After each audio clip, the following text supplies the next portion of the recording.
Hoy vamos a ver el caso de la masacre de Santo Domingo versus Colombia en la sentencia del 30 de noviembre del 2012 de la Corte Interamericana de Derechos Humanos. Para analizar los hechos de la sentencia es necesario tener en cuenta que la vereda Santo Domingo está ubicada en la zona rural del municipio de Tame, en el departamento de Arauca. El 12 de diciembre de 1998 se llevaba a cabo en la vereda un bazar donde, además de los lugareños, se encontraban presentes visitantes de poblaciones cercanas y además estaba llevando a cabo actividades deportivas. Las Fuerzas Armadas de Colombia tuvieron conocimiento de que una avioneta aterrizaría aquel día con dinero y armas para actividades de narcotráfico. Posteriormente, una vez aterrizada la avioneta, tropas del batallón contraguerrilla número 36 y unidades de la Fuerza Aérea procedieron a inmovilizar la avioneta, pero la operación fue interrumpida por un grupo de bandoleros o guerrilleros que se enfrentaron a la tropa empleando armamento de largo alcance. Ese día en la tarde, varias aeronaves sobrevolaron la zona mientras se efectuaban disparos en zonas muy cercanas del caserío de Santo Domingo. El comandante del batallón contraguerrilla número 36 determinó como misión desarrollar operaciones de registro y control militar del área en el sector aledaño al caserío de Santo Domingo, con el propósito de capturar al grupo subversivo que delinque en el sector. Los disparos se intensificaron en la noche, pararon en la madrugada y se reanudaron el 13 de diciembre de 1998 aproximadamente a las 5:30 am. A las 10 de la mañana, la Fuerza Aérea Colombiana lanzó un dispositivo clúster donde resultaron muertas 17 personas, de las cuales 6 eran niños y niñas, y a su vez, según el informe del fondo de la comisión, resultaron heridas 27 personas, entre ellas 10 niños y niñas. Luego de los hechos, varias personas tuvieron que abandonar sus hogares y desplazarse como consecuencia de los hechos. Hubo daños y saqueos en algunas de las viviendas. Varias víctimas salieron en una camioneta blanca y el secretario de gobierno estimó hubo alrededor de 200 a 300 personas desplazadas luego de los hechos. La vereda quedó deshabitada. Ahora vamos a ver los hechos controvertidos. Según testimonios de las víctimas, el dispositivo fue lanzado sobre la zona urbana de la vereda Santo Domingo. Este testimonio concuerda con el dictamen de inspección y estudio de balística y explosivos de la Fiscalía General de la Nación, en el que encontraron fragmentos del artefacto en las necropsias, y también se encuentra compatibilidad y con la morfología del artefacto. Este mismo también concuerda con la sentencia del Juzgado 12 Penal del Circuito de Bogotá, el cual declaró responsables a los pilotos del helicóptero de la Fuerza Aérea Colombiana y las providencias del Fuero Contencioso Administrativo. Adicionalmente, las víctimas testimonian que la Fuerza Aérea Colombiana hizo uso de sus ametralladoras desde las aeronaves contra las personas que se desplazaban en la carretera en dirección opuesta al caserío, ya fuera caminando o en un vehículo. Por otra parte, las versiones de la Fuerza Aérea Colombiana establecen que sí se lanzó una bomba ligera, pero no sobre el caserío, sino en una mata de monte a más de 500 metros de la población de Santo Domingo. Por lo tanto, las víctimas civiles los fueron por la acción de un artefacto explosivo instalado por las FARC en el cofre de un camión en la calle principal del caserío, por lo cual las muertes y las heridas de las personas no pudo ser causada por el Estado. Adicionalmente, la Fuerza Aérea Colombiana niega que se efectuaran ametrallamientos en contra de la población civil o sobre el caserío de Santo Domingo, de acuerdo a que en las necropsias y las historias clínicas las víctimas no reportaron lesiones producidas por este tipo de munición. Adicionalmente, el registro fílmico de la misión demuestra que, aunque se discutió la posibilidad de llevar a cabo alguna acción persuasiva para lograr detener al vehículo y verificar si entre sus tripulantes se encontraban miembros de las FARC, no se llevó a cabo, dado que había posibilidad de que resultara afectada la población. Litigio a nivel interno, actuaciones penales. Estas investigaciones se iniciaron simultáneamente en la justicia ordinaria y en la penal militar, cada una con 2 actuaciones preliminares entre 1998 y 2000. Se dispuso apertura de investigación previa, radicado 1424 por el delito de homicidio. El juez 12 de Instrucción Penal Militar en Arauca dispuso la apertura de una investigación penal para establecer indicios de responsabilidad de miembros del ejército en los hechos denunciados. El juez 118 de Instrucción Penal Militar abrió indagación preliminar. En ella el capitán Araque decidió no iniciar investigación penal en contra de los militares por no haber nexo causal entre las muertes de las personas y la entrega del armamento aéreo utilizado. Esta investigación fue archivada. En esta investigación preliminar adelantada por la Unidad Nacional de Derechos Humanos con participación del CTI, se precisaron los lugares en que, de acuerdo a los testimonios, quedaron las víctimas letales y heridos, y se identificaron 6 puntos de impacto de los explosivos. Se realizó inspección judicial al almacén del armamento de la base aérea Apiay, con el fin de medir las piezas del dispositivo clúster. Se realizaron tomas de video a los fragmentos post-explosión recuperados por la inspección judicial. Dicha investigación concluyó que las esquirlas recuperadas en uno de los cadáveres del lugar de los hechos correspondía a un dispositivo clúster de la usualmente utilizada por la FARC. Actuaciones disciplinarias. El 13 de junio del 2000 se dio inicio a las investigaciones disciplinarias sobre los hechos contra el capitán Romero, el teniente Jiménez y el teniente de vuelo y el comandante del batallón contraguerrilla, por orden de la Procuraduría General de la Nación. Y el 27 de octubre del 2000 se formaron cargos disciplinarios contra los oficiales mencionados. Para la Procuraduría, la actuación de los disciplinariamente responsables manifestó una infracción del derecho internacional monetario, vulnerando el principio de distinción, artículo 48 del Protocolo 1 y artículo 13 del Protocolo 2 del 97, y el artículo 3 común a los 4 convenios de Ginebra del 12 de agosto de 1949. El 19 de diciembre de 2002, la Sala Disciplinaria de la Procuraduría General resolvió confirmar el fallo de primera instancia, el cual fue apelado en su momento.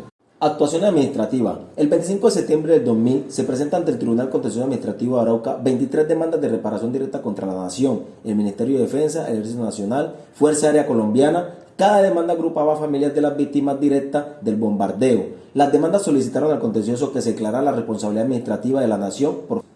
El 20 de mayo de 2004, el Tribunal Administrativo dictó sentencia en la cual acogió parcialmente las peticiones de la demanda. Este fallo fue apelado por ambas partes ante el Consejo de Estado. Línea de tiempo. Descripción del caso desde que llega a la Comisión Interamericana de Derechos Humanos y termina en la Corte Interamericana de Derechos Humanos. Mediante escrito del 8 de julio del 2011, la Comisión sometió a la Corte escrito de sometimiento de conformidad con los artículos 51 y 61 de la Convención. El 6 de marzo del 2003, la Comisión aprobó el informe de admisibilidad, el cual concluyó que el Estado es responsable por varias violaciones a la Convención y le hizo determinadas recomendaciones. Este informe fue notificado al Estado y se le otorgó un plazo de 2 meses para informar sobre el cumplimiento de las recomendaciones. Como el Estado no presentó la información correspondiente, la Comisión decidió someter el caso ante la Corte. El informe de la Comisión se basó que hubo un bombardeo perpetrado por la FARC a la vereda de Santo Domingo, donde resultaron 17 muertos, niños y niñas, y 27 civiles heridos, 5 niñas y 4 niños. Con base en lo anterior, la Comisión solicitó a la Corte que declare que el Estado es responsable internacionalmente por violar el derecho a la vida, a la integridad física y personal, el derecho a la propiedad privada, el derecho a la circulación y residencia, derecho a las garantías judiciales y a la protección judicial. Es importante mencionar que el Estado manifestó que las afirmaciones presentadas por la Comisión no están ajustadas a la realidad. Procedimiento ante la Corte. El sometimiento del caso por parte de la Comisión fue notificada al Estado y a los representantes el 19 de septiembre de 2011. El 21 de noviembre de 2011, los representantes presentaron sus escritos de solicitudes, argumentos y pruebas.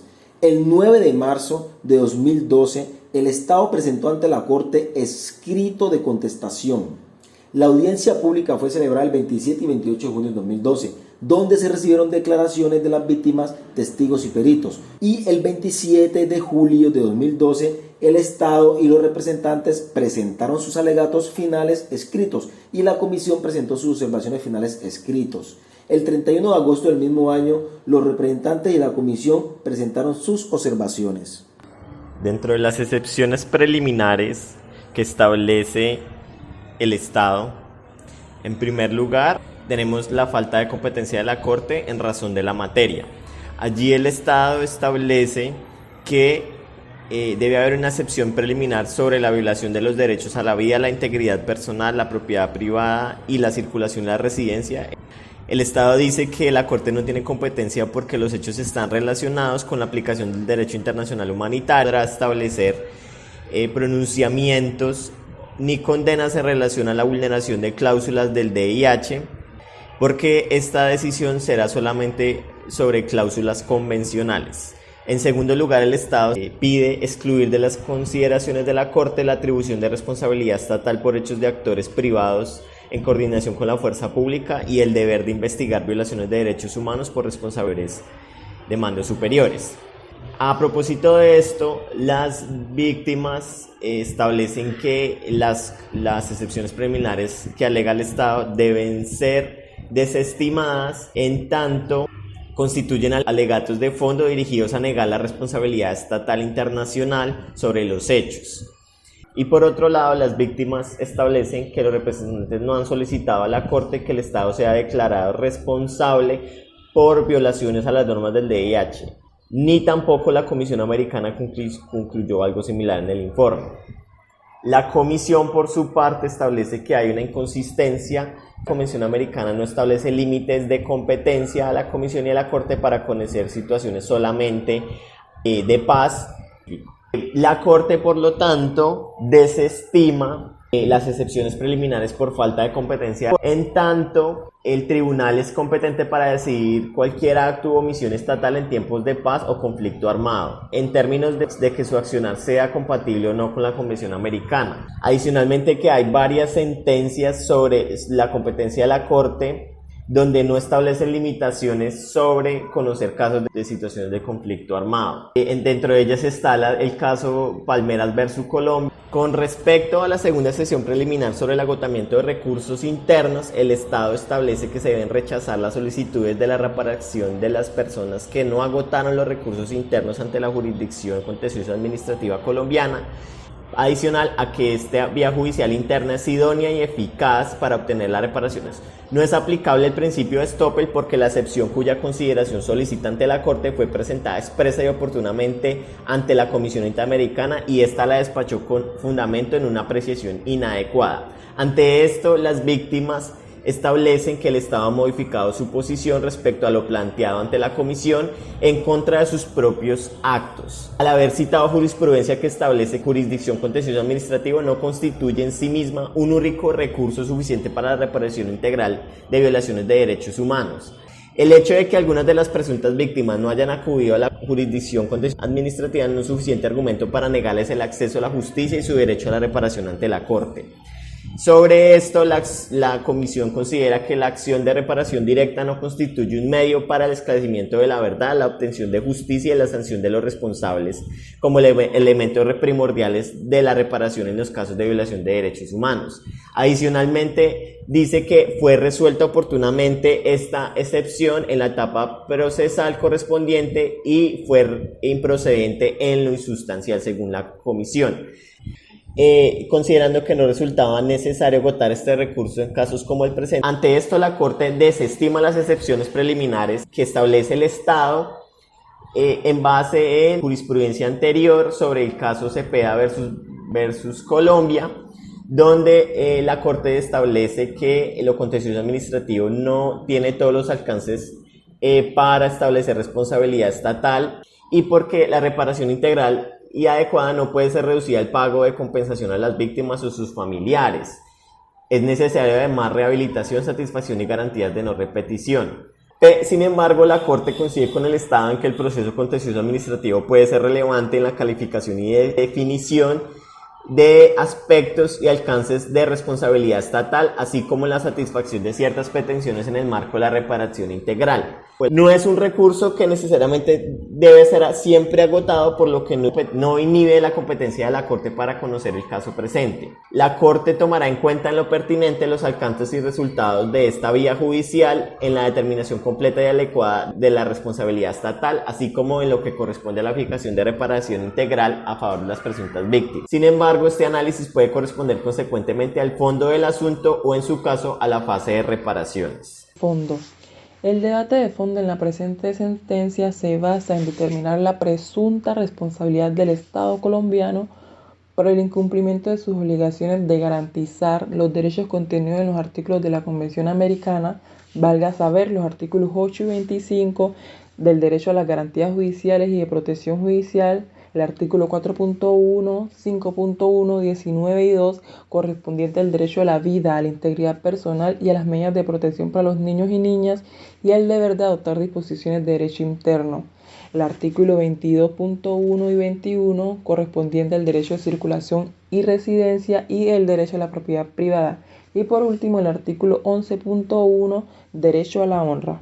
vemos que la Corte, luego de considerar insubsistente y sin efectos jurídicos el reconocimiento de responsabilidad planteado por el Estado colombiano, atendiendo que los hechos que plantea el Estado colombiano no conforman o no obedecen el objeto del presente proceso, pasa a considerar si efectivamente el Estado incurrió o no en responsabilidad por el incumplimiento del derecho a las garantías judiciales y protección judicial respecto a las investigaciones y procesos internos llevados en virtud de la masacre de Santo Domingo.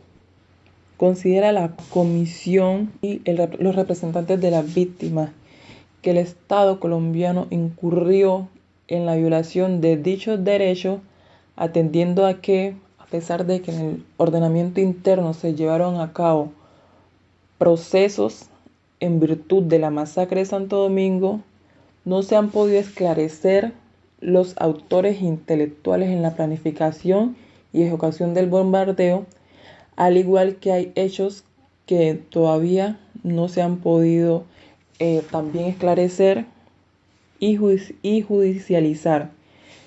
Respecto al proceso contencioso administrativo, agregan los representantes de las víctimas que existen conductas que no fueron objeto del debate y reconocimiento judicial, entre ellos el detrimento patrimonial y el desplazamiento forzado. Al respecto, finalmente la Corte considera que el Estado no violó los artículos 8 y 25, exaltando los múltiples esfuerzos de investigación realizados por la Fiscalía y la forma en cómo han coayudado los procesos disciplinarios y contenciosos administrativos en determinar la responsabilidad del Estado. Siguiendo con el análisis sobre la vulneración al derecho a la vida, a la integridad personal y a las medidas de protección para los niños y niñas y el deber de adoptar disposiciones de derecho interno, vemos que la Comisión y los representantes de las víctimas consideran que el Estado colombiano vulneró dichos derechos respecto a las 17 personas fallecidas, entre los cuales hubieron 6 niños, y las 27 personas heridas, entre los cuales hubieron 10 niños, planteamiento ante el cual la Corte, luego de considerar probado que el dispositivo Cluster lanzado por la Fuerza Aérea el 13 de diciembre de 1998 cayó efectivamente en la calle principal, ocasionando la muerte de 17 personas y heridas 27, además de que posterior al lanzamiento del dispositivo,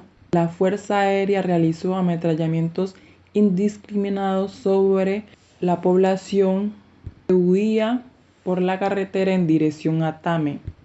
Es en virtud de esos hechos que la Corte estima que efectivamente el Estado colombiano es responsable por la vulneración al derecho a la vida, a la integridad personal y a las medidas de protección para los niños y niñas, en perjuicio de las personas fallecidas en el caserío de Santo Domingo y las personas heridas, entre los cuales hubieron niños, razón por la cual también se estima vulnerado el derecho a las medidas de protección para los niños y niñas, y extiende además la vulneración del derecho a la integridad personal respecto a los familiares de las víctimas de los hechos, atendiendo las afectaciones psicológicas que haber presenciado dichos hechos sobre sus familiares les ocasionó.